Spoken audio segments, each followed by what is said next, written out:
On est reparti pour notre deuxième partie sur l'Église régnante. L'Église régnante, on a vu d'abord l'Église impériale, c'est-à-dire l'Église avec l'Empire.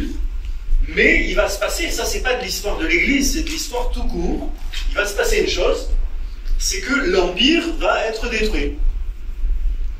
Vous connaissez l'histoire, les barbares, les germains, dont un peuple appelé les Francs, mais aussi d'autres, vont arriver et vont détruire l'Empire romain, et l'Empire romain d'Occident, puisque l'Empire va se maintenir en Orient un peu plus longtemps, à Constantinople. Mais en Occident, l'Empire va se détruire, et puis même en Orient, il va être assailli par les musulmans, hein, c'est pas les barbares, mais les musulmans, et il va aussi avoir des dissensions internes, et s'affaiblir.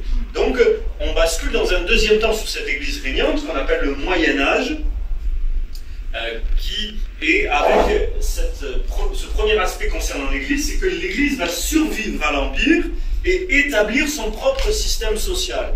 Ces barbares ne sont pas des gens, comme le dit le nom, ce sont des gens qui ont des qualités quand même. Mais ce sont des gens qui, par exemple, au niveau du droit, ont très peu de connaissances, ont un droit très peu développé. Ils n'ont pas du tout de droit, mais leur droit est peu développé. Les seuls à connaître le droit romain, ben, c'est l'Église. Puisque l'Église a fusionné avec l'Empire romain, elle a adopté des principes du droit romain.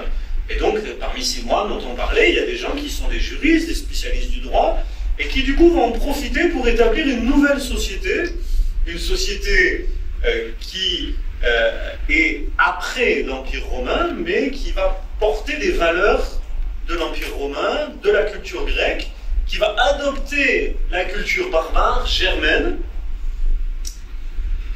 et établir son propre système social, qui est un mélange de culture gréco-romaine, de culture germaine et de valeurs chrétiennes. C'est le Moyen-Âge.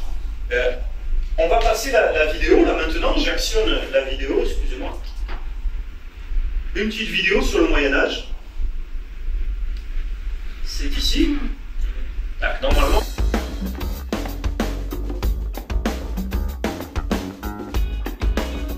Salut, je voulais te demander comment cela se fait-il que de l'Antiquité au Moyen-Âge, il y a eu une telle régression? Salut camarades, et merci pour cette question qui va me donner l'occasion de pouvoir remettre tout ça à plat. C'est vrai que régulièrement on a tendance à qualifier le Moyen-Âge d'une période assez sombre de notre histoire, qu'on a un peu stagné, qu'on n'a pas appris grand chose. Alors mes mots sont peut-être un petit peu durs, hein, mais il faut se rendre à l'évidence. Tout ça, c'est quand même une grosse bouffonnerie. Pensez qu'à partir du moment où l'Empire romain d'Occident s'est effondré, il y a eu un énorme recul technologique, intellectuel et scientifique, est une hérésie.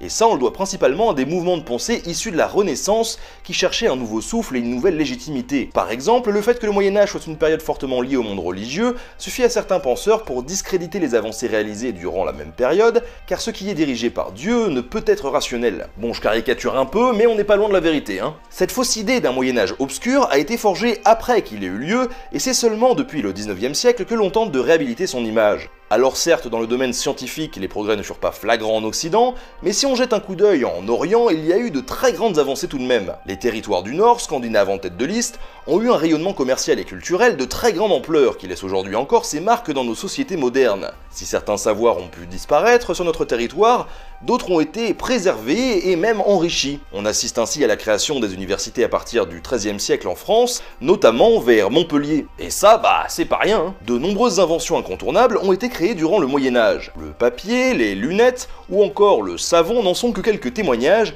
appuyant au passage le fait qu'au Moyen-Âge, on était plutôt propre par rapport à la Renaissance. La poudre fait aussi son apparition et permet une évolution non négligeable dans le domaine militaire, qui n'a cessé de progresser durant les quelques 1000 ans qui constituent cette période. On a également une évolution architecturale qui n'est pas anodine, et il suffit de regarder de nombreuses églises anciennes pour s'en convaincre. L'art évolue également, et ce n'est pas parce que l'on passe d'une période dite réaliste à un symbolisme religieux que l'on perd en puissance. L'art, après tout, c'est assez subjectif.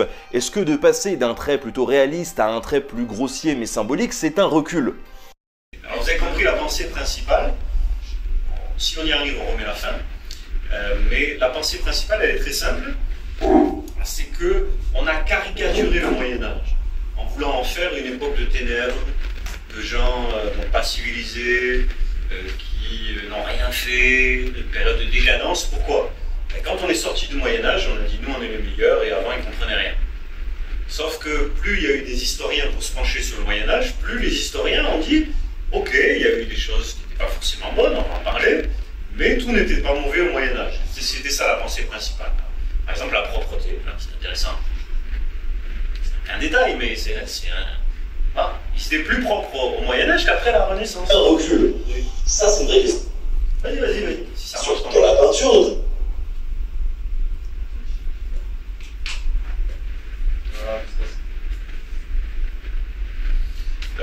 donc, juste, moi, mon but, c'était là, c'est que vous compreniez, on ne peut pas étudier le Moyen-Âge. Le Moyen-Âge, ça se fait des heures et des heures d'enseignement quand vous avez une fac d'histoire. Bon. Mais on ne peut pas tout voir, mais c'est juste comprendre que les historiens d'aujourd'hui relativisent le constat très négatif sur le Moyen-Âge que les anciens historiens faisaient.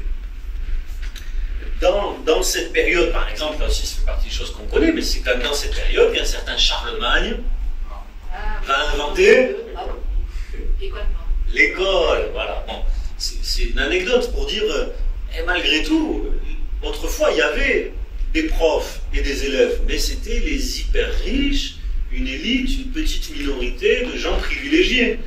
Et dans cette période, on va essayer d'instruire un petit peu plus largement. On n'est pas à Jules Ferry à l'école pour tout le monde, mais on va gagner du terrain dans l'instruction des gens, et c'est déjà pas mal.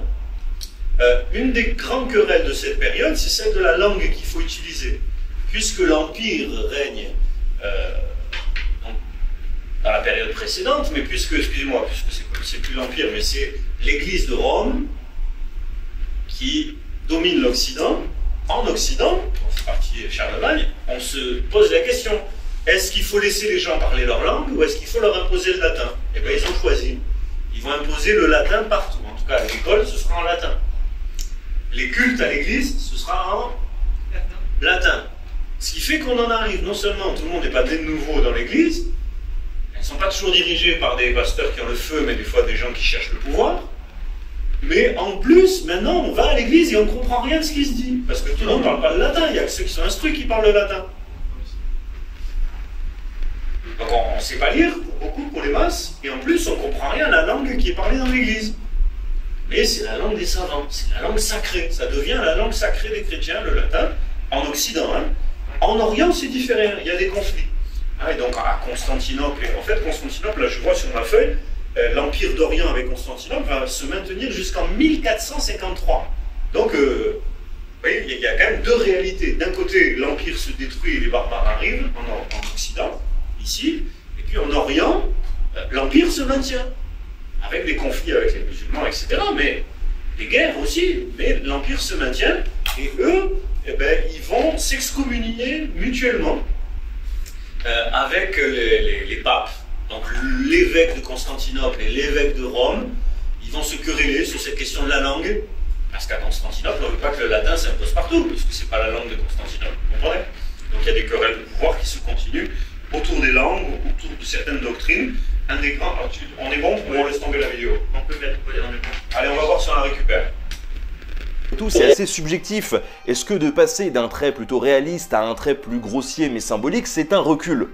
Ça, c'est une vraie question. Dans la peinture, notamment, on pourrait tout à fait parler des progrès qui ont été faits dans la fabrication des couleurs et des huiles. D'un point de vue économique, une certaine industrialisation s'est également mise en place, notamment dans le travail du textile et des métaux, car il faut le rappeler, le cliché du forgeron seul dans sa hutte en train de forger ses épées est totalement dépassé. Les forges tournaient souvent avec plusieurs ouvriers, dont l'un fabriquait le pommeau, puis l'autre la garde, et enfin le dernier, la lame. Des forges qui étaient souvent situées en périphérie des villes, et quand cela était possible, près des cours d'eau pour utiliser l'énergie hydraulique afin d'alimenter les soufflets par exemple. La prolifération des moulins est ainsi très importante pendant toute cette période. Et c'est aussi à la fin du Moyen-Âge qu'apparaît le capitalisme, qui est à la base de pas mal de sociétés modernes. D'un point de vue social, on peut également considérer que la condition féminine a largement bénéficié des apports du Moyen-Âge, et que la femme à cette époque est bien mieux considérée que pendant l'Antiquité, ou même que pendant la Renaissance. L'esclavage dans notre région disparaît également des écrans radars, remplacé par le servage qui voit une vraie reconnaissance du statut de ces hommes. Les paysans ont même des fêtes où où ils ne travaillent pas et où ils peuvent s'amuser comme bon leur semble.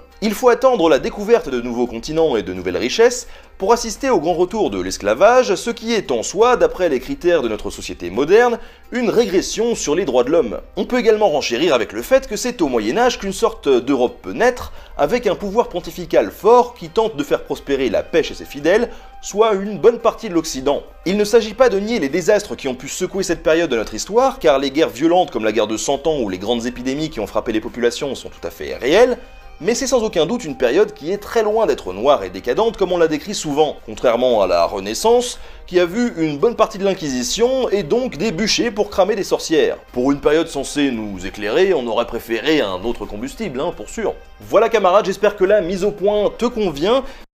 Voilà, donc vous avez vu, par exemple, sur la condition de la femme, c'est assez intéressant de se dire que les femmes étaient moins bien traitées dans l'Antiquité, sous l'Empire romain, et ensuite, à la Renaissance, qu'au Moyen-Âge, et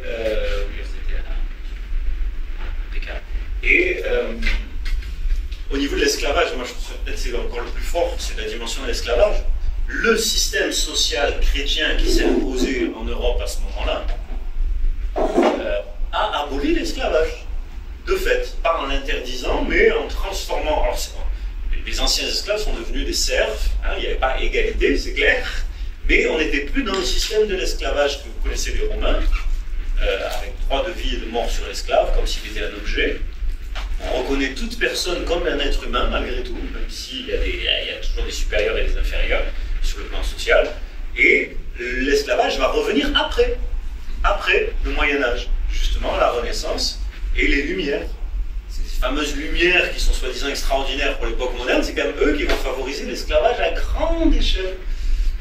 Donc c'est des leçons d'histoire qui ne sont pas inintéressantes, mais là c'est de la société, vous comprenez, on n'est pas sur l'Église. Donc moi je reviens sur l'Église, mais là c'est l'influence de l'Église sur la société aussi, c'était pas inintéressant, c'est pour ça que c'était pas inintéressant de le voir. Donc l'Église au Moyen-Âge, premièrement, l'Église survit à l'Empire et établit son propre système social. Il y a un auteur catholique qui s'appelle Rollin, qui explique qu'il y a trois grandes périodes. Si je vous le mets ça, vous comprenez que c'est pas... là on est sur... oui, on est presque 800 ans d'histoire. Donc voilà, c'est compliqué de résumer tout ça très rapidement, mais il y a une première grande période de la chute de l'Empire d'Occident. Donc en 476, l'Empire d'Occident, donc à Rome, a chuté jusqu'à l'avènement de Grégoire VII en 1073. C'est le temps où l'Église convertit les peuples barbares, c'est-à-dire quand même, malgré tout, l'Église, elle a étendu son influence. Comme je disais tout à l'heure, le pasteur, il prêche devant 5000 personnes, et donc, tu vois, peut-être 10 000, peut-être 20 000, peut-être 3 000, mais en tout cas, il a des foules devant lui, donc le christianisme gagne du terrain. Tous ne se convertissent pas, il y a beaucoup de païens dans l'Église, mais malgré tout, ça gagne du terrain. Et géographiquement, l'Église s'établit dans des endroits où elle n'était pas établie avant. Et donc il y a des hommes extraordinaires, ce sont des prédicateurs qui font un beau travail dans cette époque. Et c'est aussi le moment du schisme grec, on va en parler. La deuxième période de Grégoire VII à la mort de Boniface VIII, donc aux alentours de 1073 jusqu'à 1303, c'est le temps où la papauté dirige la chrétienté et organise les croisades. Donc là, c'est le sommet du pouvoir du pape. Le pape devient l'empereur, en quelque sorte, de la chrétienté en ce temps-là. Il y a un empereur, mais le pape est plus puissant que lui. Et la troisième période, de Boniface III, donc en 1303, à la réforme protestante qui est au XVIe siècle, 1500 et quelques, pendant ces 200 ans, c'est le déclin de la puissance du pape et le grand schisme d'Occident, donc avec la réforme qui va se séparer du catholicisme. Donc c'est ces trois périodes pour dire qu'au fond, d'abord, l'Église va s'étendre et gagner du terrain parmi les païens, va fonder des églises un peu partout.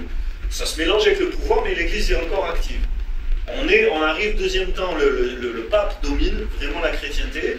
C'est là, il y a encore, tout n'est pas noir, mais bon, c'est le grand pouvoir du pape. Et puis le déclin, s'il y a la réforme, ça je crois que le frère l'avait expliqué, s'il y a la réforme, c'est parce qu'il y a eu aussi un déclin du catholicisme et du pouvoir pontifical à cette époque.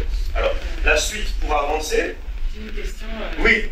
En fait, à partir de quel moment l'Église catholique commence à s'appeler catholique? Parce que depuis qu'on a commencé l'histoire, j'ai pas l'impression d'avoir saisi. On voit l'Église régnante, on voit qu'elle prend du pouvoir, mais à quel moment elle décide de s'appeler? Oui, alors l'Église s'appelle elle-même apostolique et catholique dès le début. Okay. catholique, ça veut dire universel. Et apostolique, c'est qu'elle relève des apôtres. Donc, dès le départ, l'Église chrétienne, elle se considère comme apostolique rattachée aux apôtres, et universelle parce qu'elle va prêcher partout. Très rapidement, les apôtres, même dans la persécution, ils ont été partout pour prêcher. Donc elle est catholique parce qu'elle est universelle. Mais nous, quand on entend catholique, on n'entend pas universelle, on entend l'Église catholique, celle qui existe maintenant. L'équivalent de l'Église catholique de maintenant, en fait, il n'y a pas de date précise qui dit ben, maintenant c'est l'Église catholique. Ça s'est fait progressivement, et à la conversion de Constantin, puis avec l'association avec le pouvoir de l'Empire romain, puis la période du Moyen-Âge, où là, elle a pris le pouvoir toute seule, sans l'Empire romain. Voilà, il n'y a pas de date précise, mais l'Église catholique d'aujourd'hui est l'héritière de cette Église qui a régné. L'Église régnante, elle illustre bien ce qu'a été l'Église catholique, avant justement qu'en France, on sépare l'Église et l'État, et dans d'autres pays, on la remette un peu à sa... Avant, le grand phénomène moderne, c'est ce qu'on appelle la sécularisation. Les gens sont de moins en moins croyants, et se détachent de l'Église. Là, l'Église catholique devient maintenant une minorité. En France, une minorité comme les autres. Comme nous, on est minoritaires, mais eux aussi. Donc, si je comprends... Mais à l'époque, ils étaient majoritaires et dominaient la société. Donc, si je comprends bien quelque chose, à l'époque actuelle, c'est plutôt le pape qui dirige toutes les églises. Qui dirige l'Église catholique. Ah oui, oui. L'Église catholique. Et pas toutes les églises. Alors justement, c'est intéressant. Hier, j'ai reçu, quelqu'un m'a envoyé une sorte d'arbre généalogique des églises d'Orient. On va venir sur la séparation entre l'Orient et l'Occident, mais c'est très intéressant parce qu'on n'imagine pas, vu d'ici, la diversité qui existe. Alors, je vais juste, pour vous le lire comme ça, hein, mais par exemple, en Orient, il y a le patriarcat œcuménique de Constantinople. Il existe encore.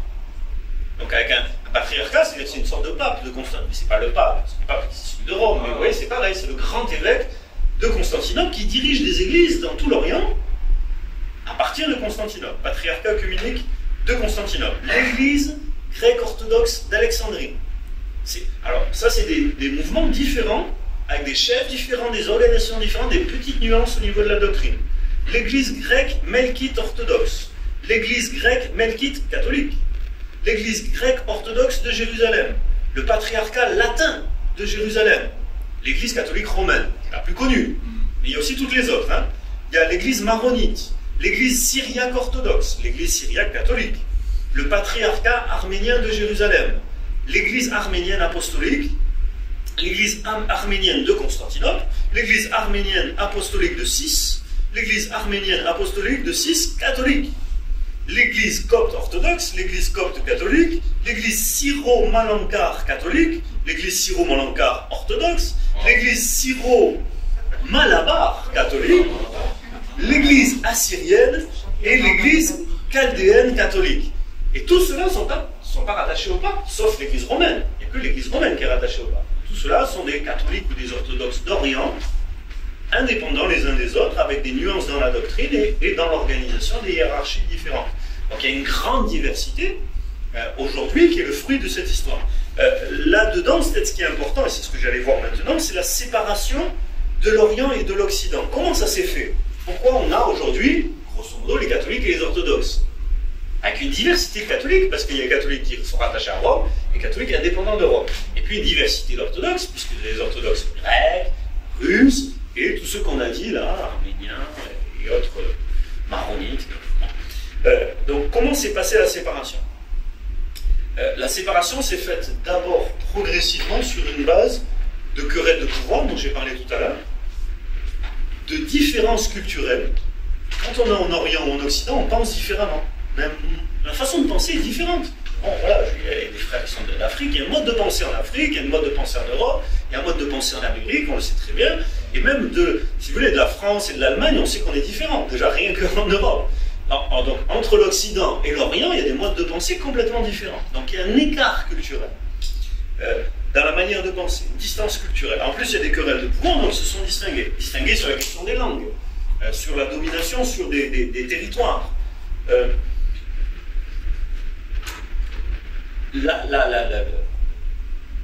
Donc il y a eu des étapes différentes où un évêque de Rome, un évêque de Constantinople se disputent et s'excommunient. Dit toi t'es plus chrétien pour moi. Non, c'est toi qui es plus chrétien pour moi. Voilà. Donc il y a des divisions en fait entre ces églises, mais sur des bases géographiques et culturelles. Il y a des prétextes théologiques.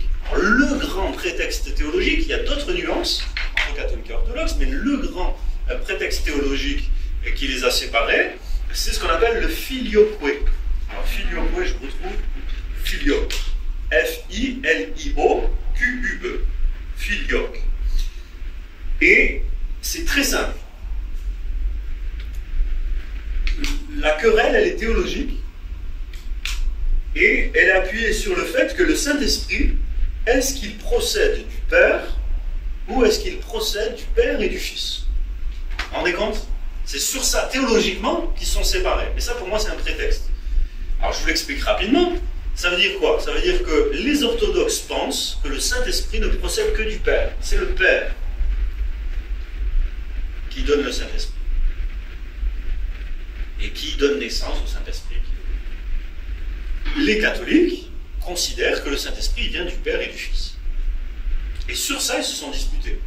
Mais à mon sens, c'est donc un prétexte théologique, puisque le fond du problème, il est culturel, il est politique aussi, puisqu'il s'agit de dominer sur des territoires, principalement culturels et politiques. Quand l'Église devient un centre de pouvoir et de culture, elle fait l'expérience que l'amour du pouvoir divise les hommes. Et que les différences culturelles divisent, menacent l'unité de l'Église. Alors, je ne sais plus ce que j'ai mis dans mon PowerPoint, peut-être qu'on retrouve les choses que je viens de dire. Voilà, la séparation de l'Orient et de l'Occident, des questions théologiques, qui sont souvent des prétextes, avec un écart culturel trop grand. J'aimerais vous parler maintenant de ce qu'on appelle la crise iconoclaste. Alors ça, c'est au 8e siècle, c'est important pour nous, parce que c'est le moment où dans l'Église, c'est joué la question des images, des statues, des images. Qu'est-ce qu'on fait? En fait, le culte des images, il vient d'où? Il vient du peuple. C'est le peuple qui veut des images. C'est le peuple qui aime les statues, ils aiment les représentations. Je dis, ça peut être utilisé de manière pédagogique, mais quand tu mets une image dans les mains du peuple, au fur et à mesure, il lui met des bougies, etc. Et puis, comme c'était des anciens païens, ils ont gardé des pratiques païennes où voilà, il y a une statue, il y a une image qui nous protège. Et au 8e siècle, là, il y a une querelle très forte dans l'Église avec des gens qui disent il faut arrêter avec les images, c'est pas conforme à la Bible, ça. Et il y a même un empereur d'Orient, Léon III, au 8e siècle, qui va détruire l'image du Christ qui se retrouve à la porte de son palais. Vous voyez, il a un grand palais, à la porte de son palais, il y a une image de Jésus, et lui, il dit, mais non, le culte des images, je suis contre. Et il va venir, il va détruire l'image du Christ lui-même. Alors, pour ceux qui sont pour les images, vous voyez, c'est sacrilège.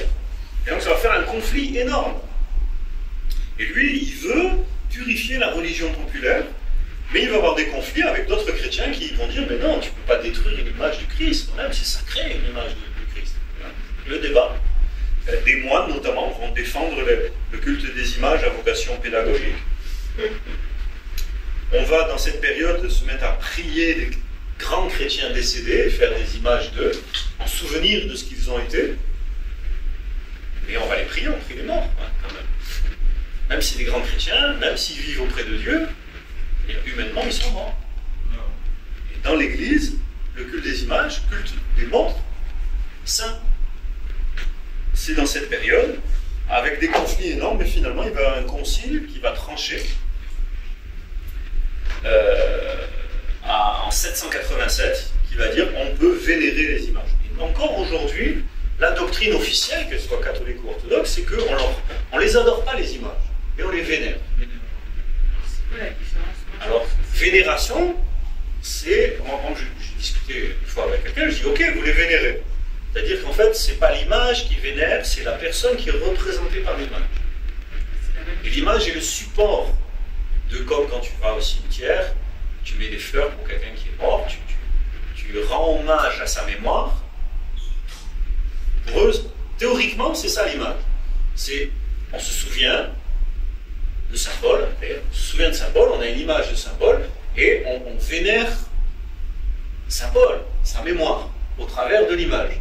Mais ça, c'est la théorie. En pratique, on se met à genoux, et on prie Saint Paul, s'il te plaît, viens au secours de mon fils qui est malade. Et là, bibliquement, pour moi, on est dans une erreur très grave, parce qu'on parle à un mort, et on s'adresse à quelqu'un d'autre qu'à Dieu, et on met sa confiance dans des morts, au lieu de mettre sa confiance dans le Dieu vivant. Ça, c'était la querelle. Donc la crise iconoclaste, c'est le moment où dans l'église on discute sur qu'est-ce qu'on va faire des icônes, des images. Ah, icône, ça veut dire image. Qu'est-ce qu'on va en faire des images? On va les supprimer? Où est-ce qu'on va les garder? Est-ce qu'on va les vénérer? Et comment on va les vénérer? Finalement, de fait, on les vénère en se prosternant devant, en mettant des bougies, en adressant des prières à ceux qui sont représentés par les images. C'est à ce moment-là que ça va se faire. Ce qui n'empêche pas d'avoir des hommes qui continuent à s'y opposer. Par exemple, au 9e siècle, le siècle après, il y a un homme qui s'appelle Agobard de Lyon, là aussi en France, qui est contre le culte des saints, des images, des reliques, c'est-à-dire les habits qu'ont portés ceux qui ont fait des miracles autrefois. Parce que je veux dire, ceux qu'on a considérés comme des saints et dont on a fait l'image et que l'on prie une fois qu'ils sont morts, sont des gens qui faisaient des miracles quand ils étaient vivants. Il y avait une puissance de Dieu qui se manifestait. Et maintenant qu'ils sont morts, on garde leurs habits et on les met là et on dit « Oh là là, si tu t'approches de l'habit, tu vas être guéri par l'habit de celui qui est mort. » C'est des croyances populaires qui sont imposées dans l'Église. Il y a quand même des hommes de Dieu remarquables voilà, dans toute cette période.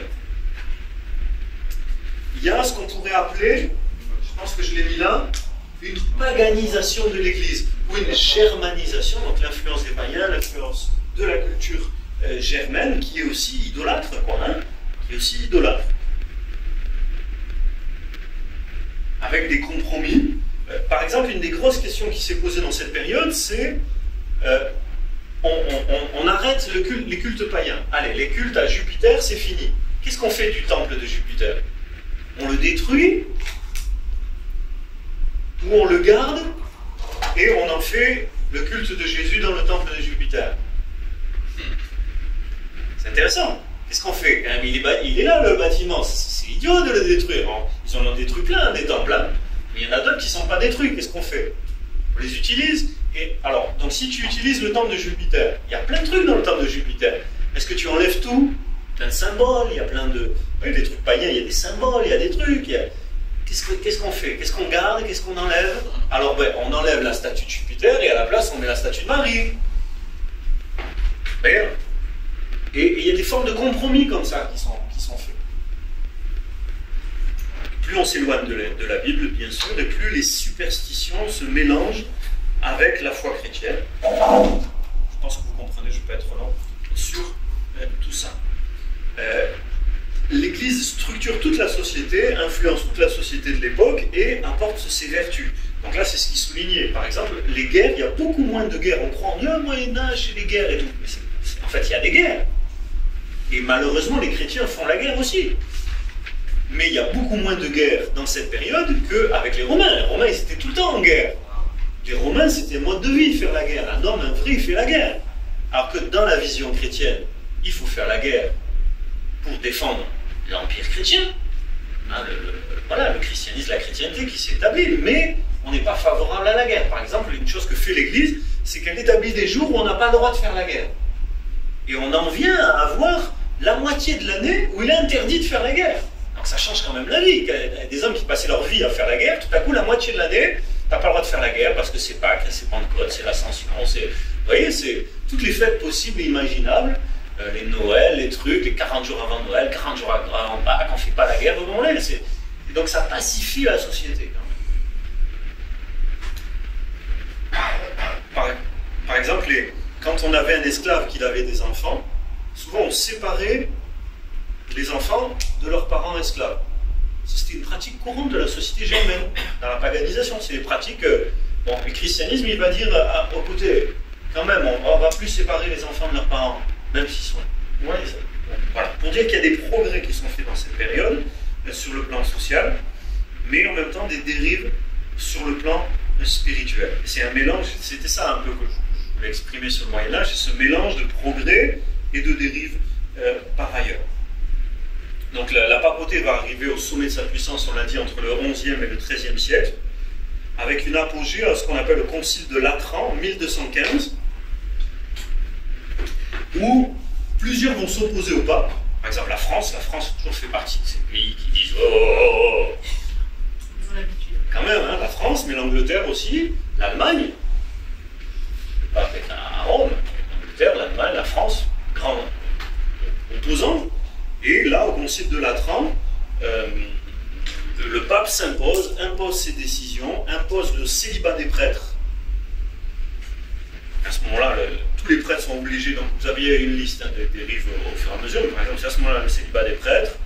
Le fait que les ecclésiastiques, les pasteurs des églises soient nommés, non pas dans chaque pays ou par les membres des églises, mais par le pape. Le pape nomme les pasteurs, les évêques, ceux qui dirigent les églises. Et là, il y avait un conflit, par exemple, avec la France. C'est le truc classique qui a donné les Gallicans. Les Gallicans, ce sera plus tard les Français, qui sont catholiques, mais séparés de Rome, parce qu'ils ne sont pas d'accord avec le pape.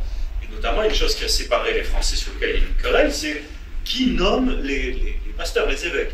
Qui les nomme? Et donc, le roi de France, il dit, c'est moi qui nomme les évêques. C'est mon territoire, je suis le chef de la France, je veux nommer les évêques, parce que je veux que ce soit que des gens que je contrôle. Et le pape, il dit non, c'est moi le chef de la chrétienté, c'est moi qui nomme tous les évêques. Il y a une querelle très forte, ce sont les querelles de pouvoir, au travers de ces nominations des chefs d'église, mais dans tous les cas, vous comprenez, celui qui dirige l'église, c'est soit nommé par le pape, soit nommé par le roi. Normalement, les papes sont un peu plus spirituels que les rois, mais pas toujours. Ça, normalement, vous voyez, il y a eu des papes terribles, hein, qui avaient 5 femmes, 26 enfants, tout en étant célibataires officiellement. Mais il y a eu des papes aussi extraordinaires qui avaient une vraie vie spirituelle et qui ont essayé. Quand, par exemple, ils interdisent le mariage des prêtres, c'est parce que tout le monde veut être prêtre. Dans une société où on n'est pas super riche, être prêtre, c'est être sûr d'être logé, d'être nourri. Et en plus d'être respecté par tout le monde. Toutes les familles disent, moi, mon fils, il sera prêtre. C'est une bonne carrière d'être prêtre, vous voyez. Et donc là, le pape, il dit, oh là là, en fait, on a des gens qui sont prêtres, ils sont même pas...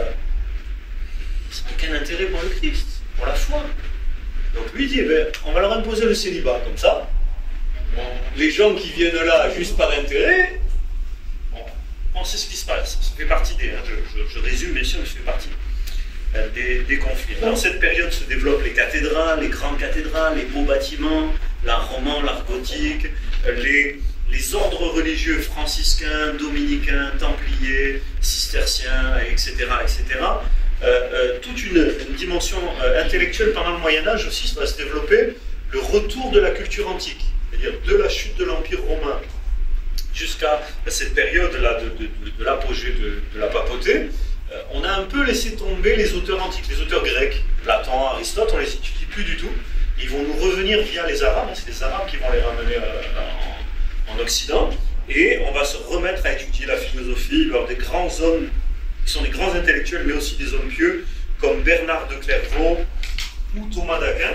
Alors, tout à l'heure, on a parlé de l'influence de Saint-Augustin, jusque-là, jusqu'à Thomas d'Aquin, Saint-Augustin est le plus grand homme de la chrétienté, et Thomas d'Aquin, donc, ça j'y viens après. Thomas d'Aquin va être le grand homme de la deuxième période de l'Église régnante.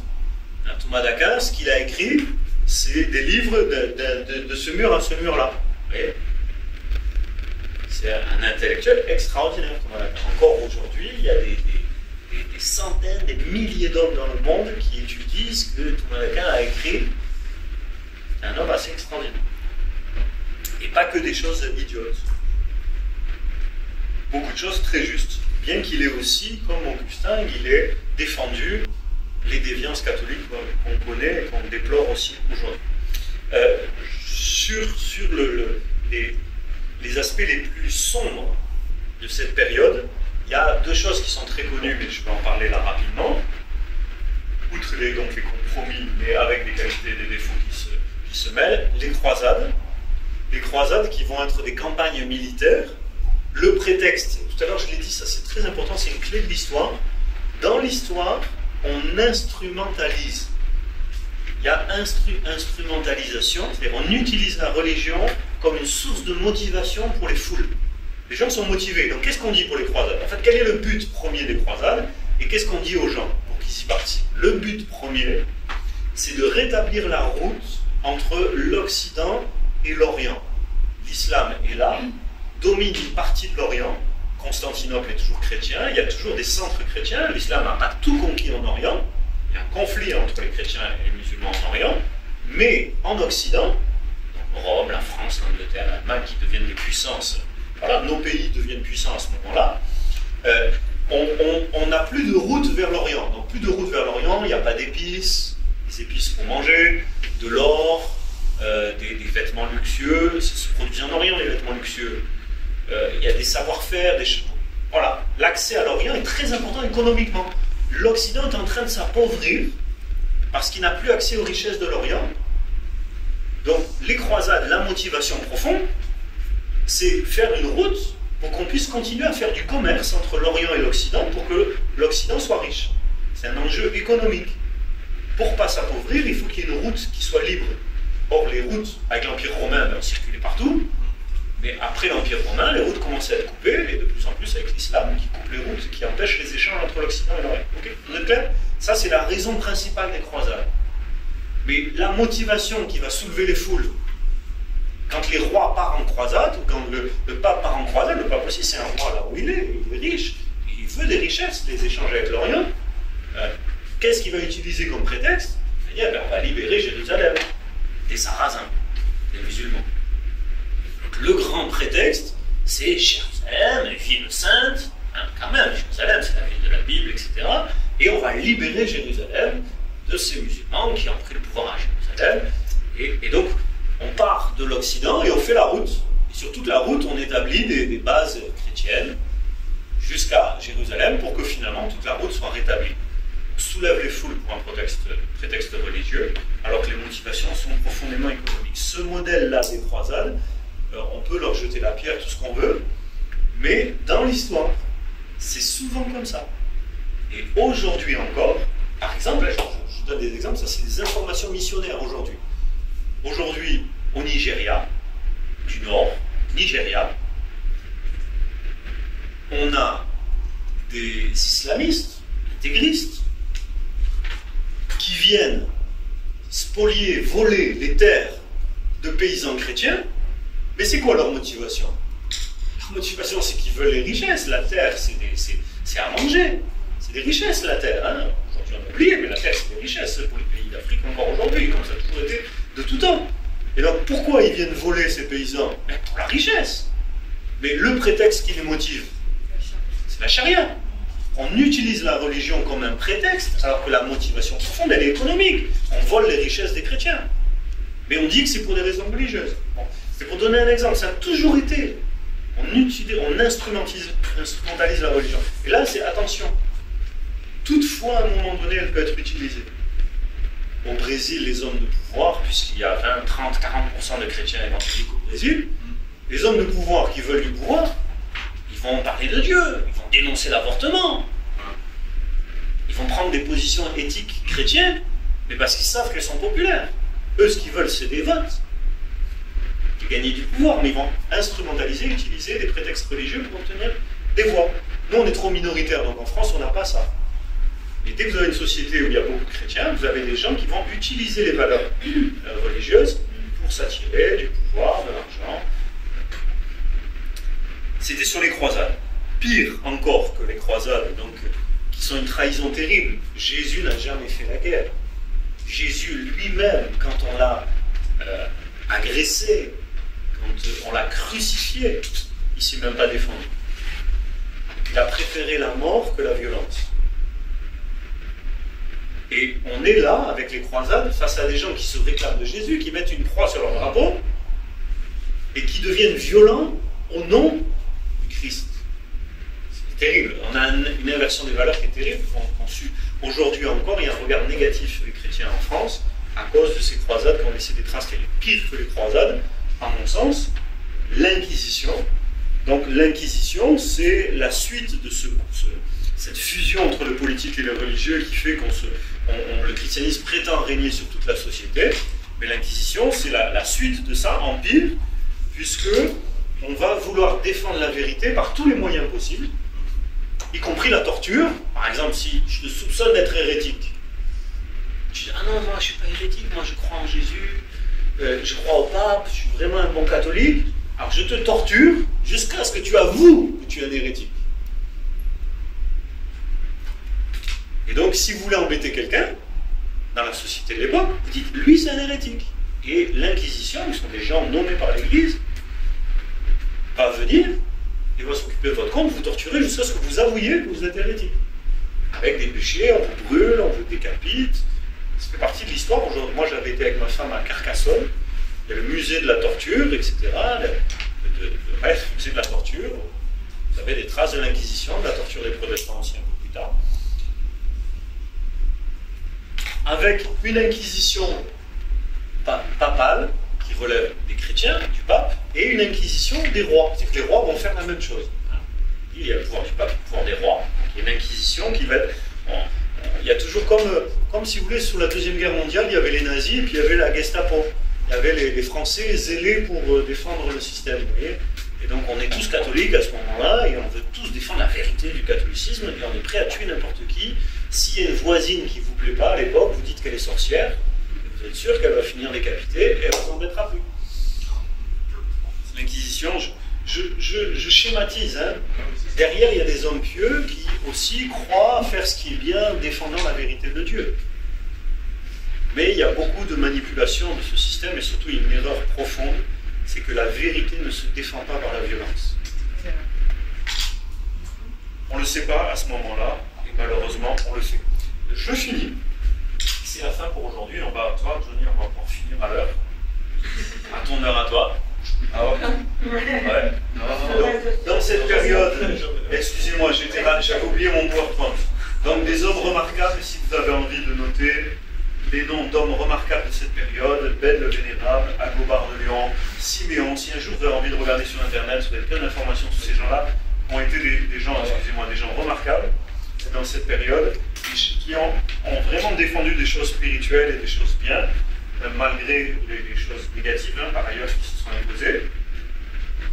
Et on arrive ici dans la dernière partie avant la réforme, qu'on ne fera pas puisqu'on a déjà fait la réforme, c'est le déclin et les contestations du système catholique.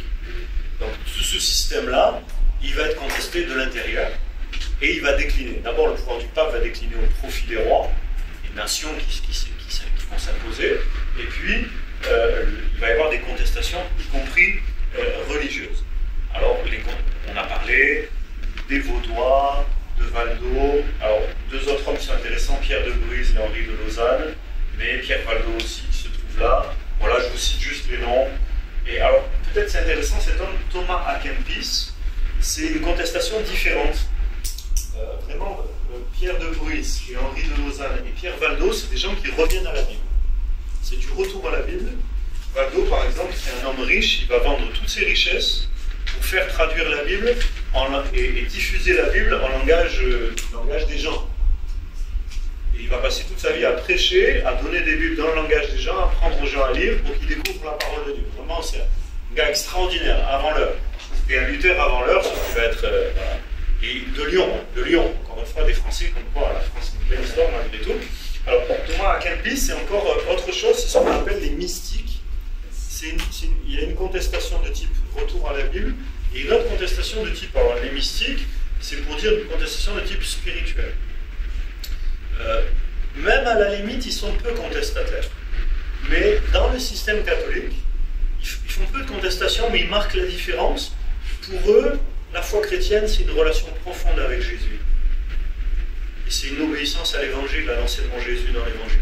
Donc, dans un système qui est en train de tourner croisade et inquisition, eux, ils cherchent Dieu. Et quand on lit ce qu'ils écrivent, par exemple, M. à Kempis a écrit, c'est un moine, hein, simplement, qui a écrit un livre qui s'appelle L'imitation de Jésus-Christ. Imiter le Christ. Et son livre, il est extraordinaire. Tu te rends compte qu'il y a des hommes qui aimaient Jésus, qui voulaient vivre comme Jésus, au milieu de tout ça, qui étaient pieux. Et c'est pas une contestation ouverte, mais quelque part, c'est marquer la différence par une vraie spiritualité. Et alors, il y a, par exemple, j'avais pris le livre La mystique rhénane, à côté du Rhin. Il y a pas mal d'auteurs comme ça, germains, allemands, dont ce monsieur fait partie, mais d'autres, qui ont prôné l'union avec Jésus. L'union avec Jésus.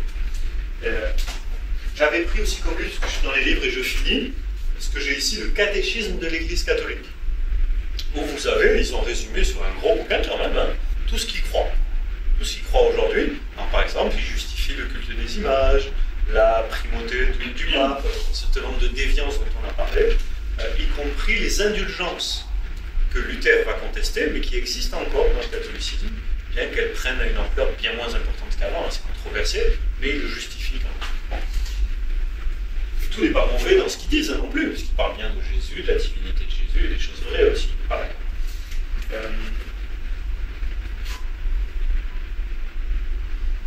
Je finis. Allez, on a fini.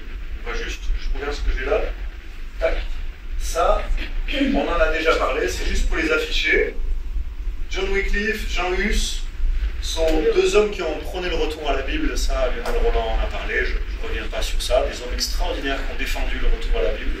Aujourd'hui encore, la traduction de la Bible, c'est Wycliffe, c'est le nom d'une association qui traduit la Bible dans le monde entier. Et d'abord, c'est un homme qui a traduit la Bible en anglais, pour que les Anglais puissent la lire, un peu comme Valdo avait fait en France, et qui a influencé Jean Hus, qui tous les deux sont morts en martyrs. Et je vous parle de celui-là pour finir, parce que c'est aussi une leçon de l'histoire. Savonarole était aussi une sorte de prêtre catholique, tous ceux-là sont des prêtres catholiques, mais qui ont défendu des positions différentes de l'Église dominante à l'époque. Et Savonarole, lui, il a prêché la sainteté. Et je trouve que c'est une leçon de l'histoire, on finit avec ça. Donc eux, c'est des retours à la Bible. Lui, il prêche le retour à la Bible et la sainteté. Et Savonarole va faire une erreur que les protestants vont aussi faire ensuite. La réforme n'est pas encore là, mais c'est une leçon de l'histoire, je trouve, qui est assez intéressante. Il prêche la sainteté. Il a du succès. Des milliers de personnes se convertissent, le suivent son enseignement, c'est un pasteur, une grosse église, à Florence. Florence, qui est une ville prospère d'Italie, une ville très riche d'Italie, une des grandes villes du monde de l'époque, et beaucoup de gens se repentent. Il leur dit, mais là, vous vivez dans le luxe, et vous oubliez les pauvres. Repentez-vous. Les gens tombent à genoux, pleurent, demandent pardon, partagent leur argent avec les pauvres. C'est beau quand même, non? Vous avez une femme et vous couchez avec d'autres femmes. Repentez-vous. Il les appelle à la fidélité. C'est beau ce qu'il fait. C'est un beau travail. Un gars tellement influent que tout Florence se convertit aux idées de Savonarole. On le nomme chef de la ville. Il devient quasiment c'est lui qui dirige la ville. Et il veut faire de Florence une ville totalement chrétienne, mais vraiment chrétienne. Pas avec les compromis. Vraiment qui pratique les exigences du Christ. Il veut imposer l'éthique chrétienne à toute la société de Florence de l'époque. Ça marche quelques années, pas très longtemps. Et qu'est-ce qui va se passer? Quelle est la fin de l'histoire qui est une leçon pour nous? La fin de l'histoire, c'est que on va le brûler. Donc d'abord, lui, il va... C'est un paradoxe de l'histoire, mais qui est assez intéressant. Il va supprimer tous les jeux, tous les instruments de musique, tout ce qui dissipe les gens et les empêche d'être consacrés totalement au Christ. Les gens, ils vont en avoir ras-le-bol de lui. Ça dure quelques années, ça dure pas longtemps ça. Hein. Et puis ils vont finir par le tuer. Et tu nous as saoulés avec tes exigences. Et une leçon qui est ici, c'est que l'éthique chrétienne, on peut la pratiquer si on est touché dans son cœur. Mais on la pratique à titre individuel.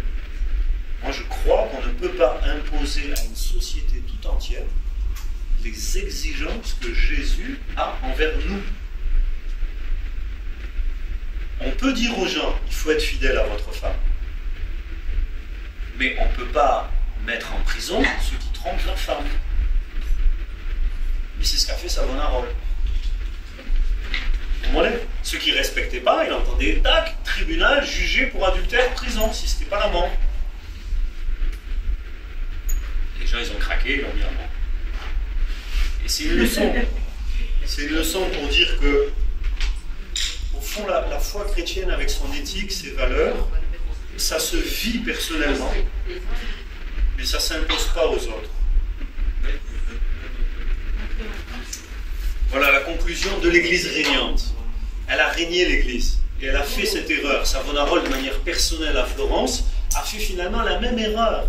Tout en étant très biblique et très soucieux de plaire à Dieu, il a fait la même erreur que ce que toute l'Église régnante a fait. Imposer à l'ensemble de la société, ou essayer en tout cas, le christianisme. La foi en Jésus n'est pas une foi qui s'impose, mais une foi qui se propose. Et la conversion est un acte personnel. Et Dieu merci, le XXIe siècle, même si on peut le critiquer, notre époque permet de proposer la foi à tout le monde et aux gens de se convertir personnellement, sans la contrainte de la société qui te force à être chrétien. Quand une société force les gens à être chrétiens, on a de faux chrétiens.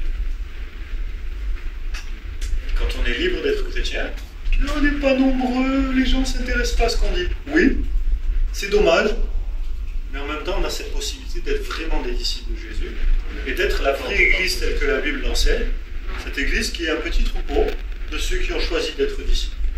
Amen. Amen. Amen. Seigneur, on veut être des vrais disciples dans notre génération. Amen.